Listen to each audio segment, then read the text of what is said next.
സർക്കാർ കണ്ട് മുറിച്ച് മാറ്റി. ഇലക്ട്രിസിറ്റിയിൽ ഇന്നലെ പരാതി കൊടുത്ത് പരാതി കൊടുത്തിട്ട് അവർ ഇതുവരെ വന്ന് അന്വേഷിച്ചിട്ടില്ലെന്ന് തന്നെ പറയാം.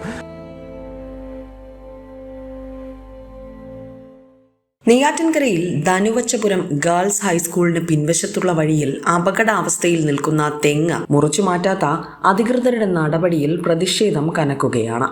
കോളേജിലേക്കും NSS സ്കൂളിലേക്കും വിദ്യാർത്ഥികളും പ്രദേശവാസികളും ദിവസേന യാത്ര ചെയ്യുന്ന പ്രധാന പാതയോരത്താണ് ഈ തെങ്ങ് സ്ഥിതി ചെയ്യുന്നത്. ഇലക്ട്രിക് പോസ്റ്റിന് സമീപത്തായി നിൽക്കുന്ന തെങ്ങിന്റെ ചുവട് കേടായ നിലയിലുമാണ്. ഏതു നിമിഷവും ഈ തെങ്ങ് കടപുഴകി വീണ വലിയൊരു അപകടത്തിന് സാധ്യതയുണ്ടെന്നാണ് പ്രദേശവാസികൾ പറയുന്നത്. ധനുവച്ചപുരം ഗേൾസ് ഹൈസ്കൂളിൻ്റെ ബാക്കിൽ ഉള്ള വഴിയാണിത്. കോളേജിലേക്കും പോണതും NSS സ്കൂളിലേക്കും പോണ വഴിയിൽ ഒരു തെങ്ങ് നിൽക്കുന്നുണ്ട്. ഇന്നലെ ആ തെങ്ങ് അരക്കി അതിൻ്റെ മൂട് ഇളവി നിൽക്കുന്നുണ്ട്.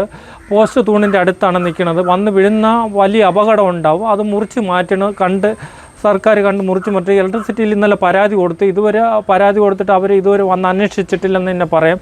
വീണ്ടും ഇന്ന് ഫോൺ രാവിലെ തൊട്ട് വിളിക്കുന്നു. 3-4 വട്ടം വിളിച്ച് വരാമെന്ന് പറഞ്ഞു. ഇതുവരെയും വന്നില്ല.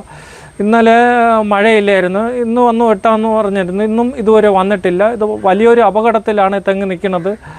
എന്ത് സംഭവിക്കാം? ഈ വഴിയാണ്, ആയിരക്കണക്കിന് പിള്ളേർ പോണ വഴിയാണ്. KCB അധികൃതർക്ക് കഴിഞ്ഞ ദിവസവും പരാതി നൽകിയിരുന്നു. എന്നാലും ഇതുവരെയും നടപടിയൊന്നും ഉണ്ടായിട്ടില്ല. വിദ്യാർത്ഥികളുടെയും യാത്രക്കാരുടെയും സുരക്ഷ മുൻനിർത്തി അടിയന്തരമായി ഈ തെങ്ങ് മുറിച്ചു മാറ്റി അപകട ഭീഷണി ഒഴിവാക്കണമെന്നാണ് നാട്ടുകാരുടെ പ്രധാന ആവശ്യം.